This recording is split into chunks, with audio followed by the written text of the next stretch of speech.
Welcome to episode 45 of This Is Not Life with me, Adam S. Messinger. Today's episode, we're going to talk about what it's like to make comics. Who are their mama and dada? Who births them? Who creates them? Are those the same thing? And dealing with the first-hand accounts of that sort of thing on the wrestling spectrum, I'm going to talk about my first experience at a WWE show. Well, it's not just a WWE show, it's the first wrestling place, gig, thing, mabob I've ever been to. So stick around and stay tuned. If you're reading saga or crying from the muir, he'll deliver a sunset flip, so hold secure. He's got comic books and wrestling all night. This is not life with Adam Messinger. Adam S. Messinger. I love that song. Thank you, Dandelion Massacre, for playing that and doing that for me. It's one of my favorite things. So as I said earlier, we're going to talk today about making comics. It was my sophomore year of high school. I decided that the previous vocation I'd chosen for myself and was going to attempt to attain did not suit me as well as I originally thought. And why not try to write comics? All my teachers told me I was good at writing. They said they liked my work. I fucking loved comic books. So why not write them? And I carried this with me on and off to this very day.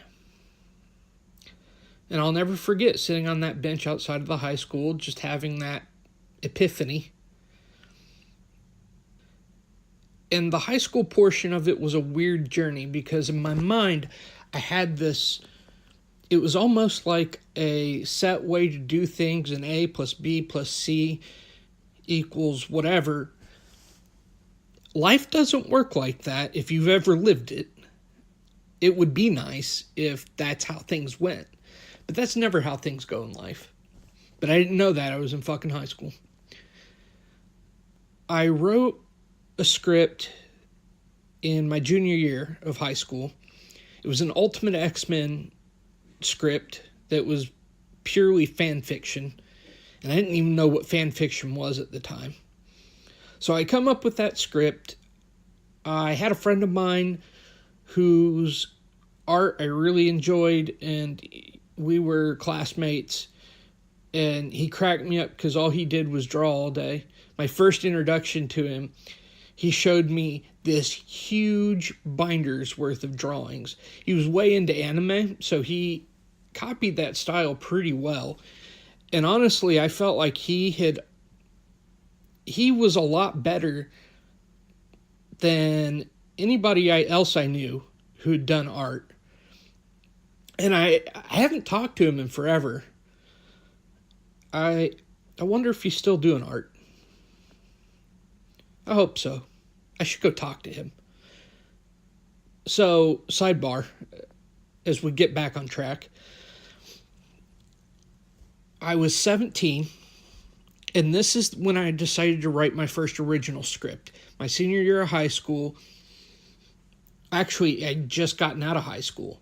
I graduated at 17, class 2005. And I didn't understand how this stuff worked. I thought, do I go to school to learn how to write comics? What is the process? I didn't know anybody that had ever done comics. And one of the things I've learned now is that the only way to learn how to do comics is to fucking make them.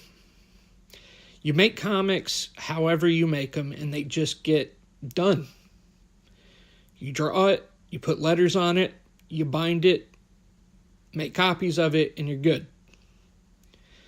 That's part of what I love about the medium, is literally it can come in all shapes and sizes, digitally, physically, cinematically. It truly is a versatile medium. But not knowing that, thinking that I had to get a degree and treat it like any other job where you apply and hopefully you get in or you don't. I wrote my original script. I had another friend whose art I absolutely loved. And unfortunately, he stopped doing the experimental stuff he was messing with. He ended up becoming a tattoo artist. And he's brilliant at that, but unfortunately, he's kind of stepped away from the style that we were going to work on. And I still got that script lying around, and maybe one day it'll get made. So those are my first two real experiments in scripting and learning how to make comics without drawing it. The things that the tools I got to learn how to script was I picked up DC's Guide to Writing Comics by Denny O'Neil. And that really blew my mind as far as the format of scripting. And for me, format was a big thing. I wanted to do it right. I wanted to do it like the pros. And then as the next thing I looked up was a black and white variant of Ultimates 2 #1, which had all the pencils in it with no words or anything. And then in the back was the script. So I could compare the script to what was actually done by Brian Hitch on the pencils. And I realized it's not like the stuff that was in the DC Guide to Writing Comics. And at the time, I didn't know who Denny O'Neil was. It turns out that he is very much a veteran whose school of thought came from 70s and 80s comics. And that was his big heyday, and he'd become an editor since then of the Batman line. And when I read that book, it was very evident that his structure of writing and such was pretty dated. There's a difference between being a veteran of the medium and keeping up with the medium. Some veterans don't keep up with the medium, and they do things the way they did in their heyday. And unfortunately, it doesn't always survive the test of time. And Denny O'Neil's book and his scripting information and such and stuff like that, to me, it still doesn't really resonate. But it did help me on story structure tips and stuff like that. And it was the first peek I had behind the camera. So as I try to merge that with the Ultimates issue and Mark Miller's script to that, then the thing that pulled my scripting style all together was reading the script to Kurt Busiek's Marvels. And through the amalgamation of all that, I developed what I currently use if I write comics as my scripting format. But here's the thing. While I develop my own scripting format, it doesn't fucking matter. It doesn't fucking matter at all.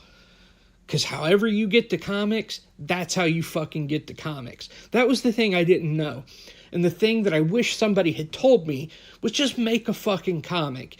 If you draw it, you pencil it, you put it in a computer, and then you fucking just bind it all together. And you hand it out. Do whatever. That's how you fucking make comics, is you just make them. You don't need a degree, although sometimes a degree might help, because you're going to need a real fucking job if you want to write comics. Or draw them, for that matter.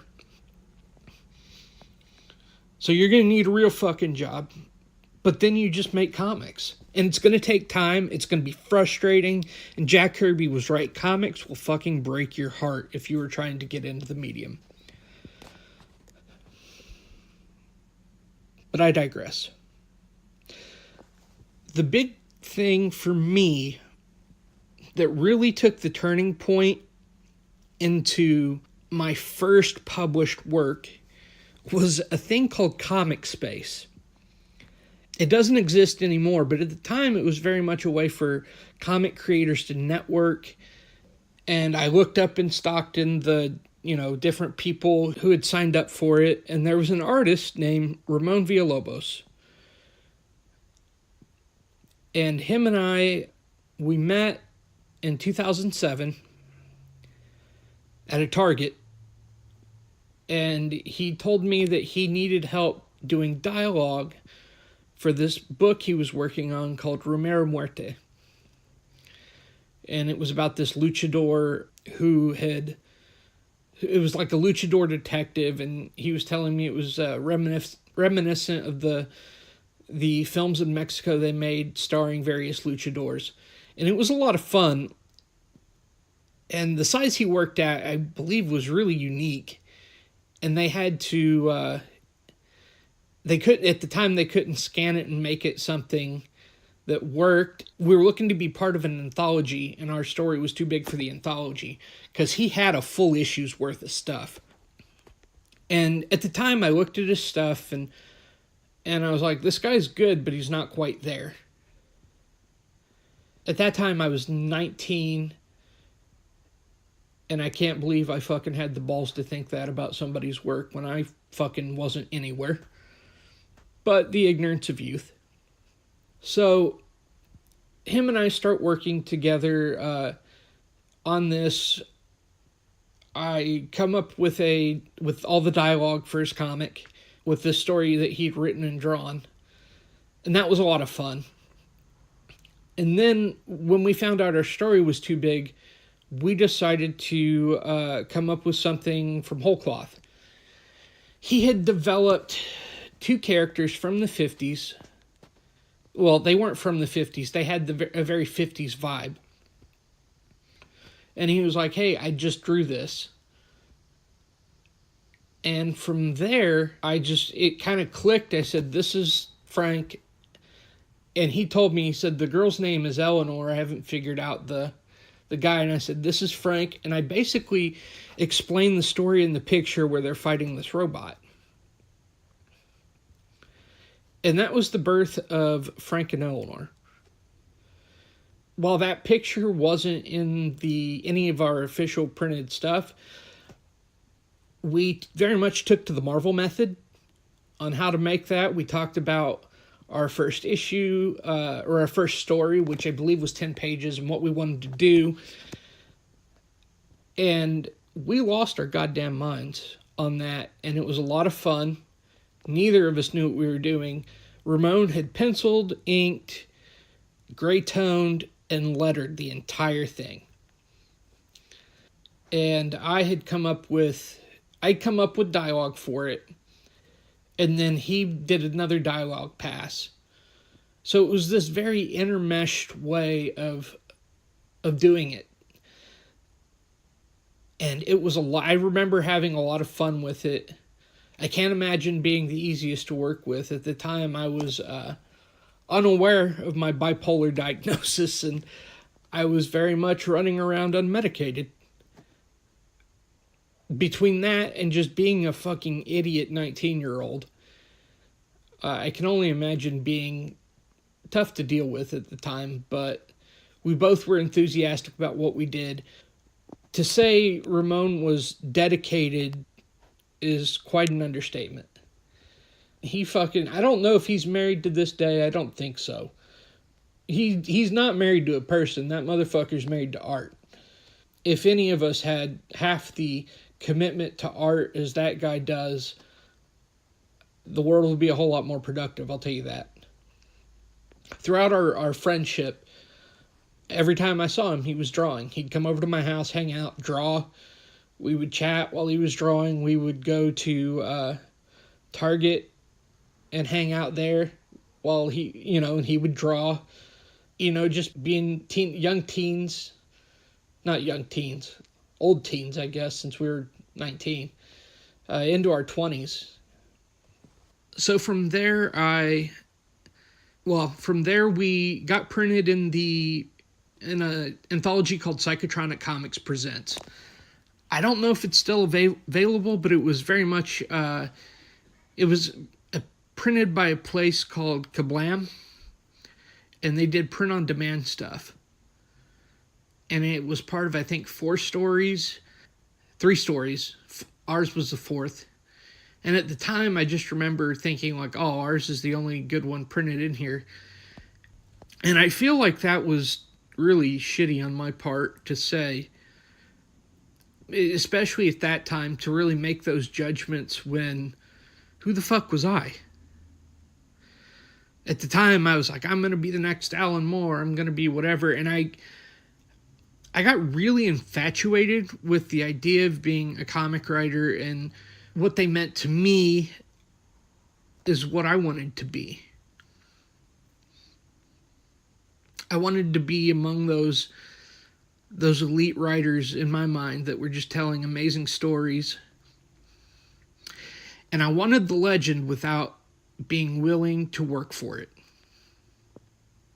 That was the biggest, at that time, that was my biggest fault as a writer. But Free Comic Book Day rolled around, and Ramon graciously worked with me again. And this was on a mini comic. We went back to Frank and Eleanor, and we did Frank and Eleanor in a free comic. At the time, Marvel had just come out with, they hadn't just come out, but they had printed one blank cover. And on our comic, I said, we wrote a little thank you on the back. And I said, let's leave a square in there for a sketch. And so ours was a back of the comic sketch. And so on Free Comic Book Day, I think we put out a tip jar, which covered the, reimbursed the publication of the, of what it cost to print. And it was so much fun just signing. And when we put out, actually going back to Psychotronic Comics Presents, I put together a small little signing tour where for 2 or 3 months, we hit up all the comic shops in the area. We had fun just chilling out for hours. At Al's Comics, I remember standing behind there for, God, I can't remember how long, and we were there for a fucking long time. And if we didn't sell out, we came damn near close to it. And then we went the next month to Comic Grapevine in Lodi, California. And we had a better turnout than I thought we were going to have. It wasn't quite as good as Al's. Because at the Al signing, you know, I had all my friends, my family, Ramon's friends, Ramon's family. And there was just very much this high that was there of being like, yeah, I fucking made this. And it's on the shelf, and it's mine. And Ramon felt the same way, I'm sure. And there was very much it's on the shelf, it's mine, you know. And not only was it mine, it was ours. And I enjoyed the camaraderie, and I enjoyed the time bonding. And that's part of what making comics is bonding with your creators over the creations. If you can do that, you've succeeded in comics. Whether one person has read it, or 50 people have read it, or thousands have read it, if you can get that bonding time and have fun making it, you can't really ask for much more than that. So I think that's a good place to leave it. There's definitely more to that story, but that's the beginning, more or less. Maybe later on I'll talk more about my experience making comics, but that was the beginning, and it was a very, very nice beginning. Especially during the Free Comic Book Day, we debuted it out in Tracy at this comic shop I worked at called King's Comics. And I think that was our biggest selling one. We sold quite a bit. Ramon had a lot of family there out in Tracy. And unfortunately, that shop's no longer there. But shout out to Craig Culpepper, the former owner, for helping hook it up. Well, lifers, as we move from one thing to the other, I gotta say, I'm loving you people who have come onto the iTunes and given me those 5-star reviews. And if you've not had a chance to do that yet, you better do it. Because when you do that, you enter for a competition where I will choose the best review. And you could either win a piece of Patrick Gleason original art of a bust he did of Aquaman. You could win a head sketch of Aquaman by Steve Epting. You could win a set of Aquaman 43 by Kelly Sue DeConnick and Robson ROCHA. That includes the regular and variant cover. And why is this all Aquaman theme? Well, it's for the final prize. And that's tickets to see Aquaman, because it comes out this month. I'm very excited for it. All the early reviews have said it's the best DCEU movie. I'm going to determine that for myself whenever it comes out, and hopefully the reviews are right. But quite frankly, I want to get rid of this stuff, and I need your help. So tell people about it. Get on those 5-star reviews. Be funny. You can be detailed. You can be undetailed. You can be serious. Just catch my attention. So that's iTunes only, the 5-star review. Look up this podcast that you're listening to, and then just tell it how you feel. As promised at the top of the show, I want to talk about my first time at a wrestling show. So, it was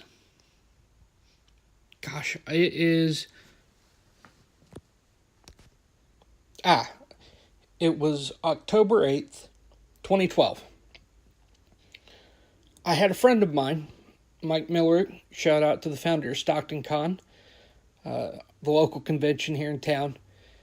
He was kind enough to hook myself and a friend up with what's called seat filler tickets. I'm about to break the fourth wall right here, because if you didn't know this, well, you're about to be disappointed. So WWE gives people free tickets in order to make sure that empty seats on the side of the hard camera, well, which the hard camera picks up, are filled. So, say they have 3 front row seats that are empty. One of the seat fillers would be called by a production person, tell us where to go, we'd go sit there. Generally, whoever would probably come back to their seat, because they probably just went to go get some food or something or use the bathroom. I would apologize for taking their seat and then go back to where I was sitting.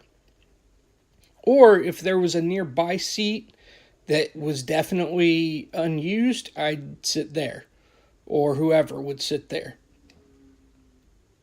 So Mike gets us these seats. And I'm like just a kid in a candy store. I'm looking all around at everything. I'm sucking up the moment. I'm blistering all the images into my head. Which, a lot of good that did me, because I have shit memory now. I can't remember half of what I'm saying leading into this. Like, I'll probably get 10 minutes down the road, if I even get there, and just be like, I don't know what the fuck I said at the beginning of it. Sucks, because then you repeat shit. Anyway, enough about my bad memory. I sat down this week and I actually watched this episode to because I have shit memory. And because with Raw every week, it just goes on and on and on and fucking drones on. And things change so much, especially on a weekly episode. And sure enough, like looking back at this old episode, it was really weird when you look at then compared to now. The main event that night, I definitely remember, it was CM Punk versus Vince McMahon in a street fight. At the end of it, CM Punk ended up hitting a member in the crowd, which made the news. And that made me laugh, because always Sacramento is fucking shit up like that. What was funny is I saw that happen, and I was just like, well, they should have got the fuck out of CM Punk's way. And I didn't think it was a big deal, because that guy was pushing. You could tell CM Punk was being pushed. But yeah, they weren't. The news weren't fans of that. And it went on. It got on online and all that shit. Also from this time, you had Brodus Clay, who, if you don't remember Brodus Clay, you're living a good life. I wish I didn't know who Brodus Clay was. And looking back at this entire episode, it was rather lackluster.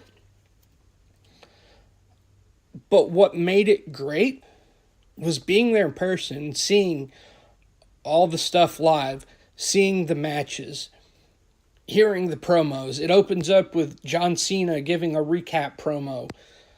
I'm not even a John Cena fan, and I rolled my eyes when he came out, and I booed, and I'm just like, I wish John Cena wasn't here. Fuck John Cena. Which is hilarious, because now I'm a fan of his. Not a fan of his promos. His in-ring work is fucking great. He has, a lot of good John Cena matches out there. But at this point, I was not a fan. You had R-Truth talking to an imaginary kid named Little Jimmy. And I fucking love that, because R-Truth is entertaining as hell. And the whole Little Jimmy shtick, I thought was great.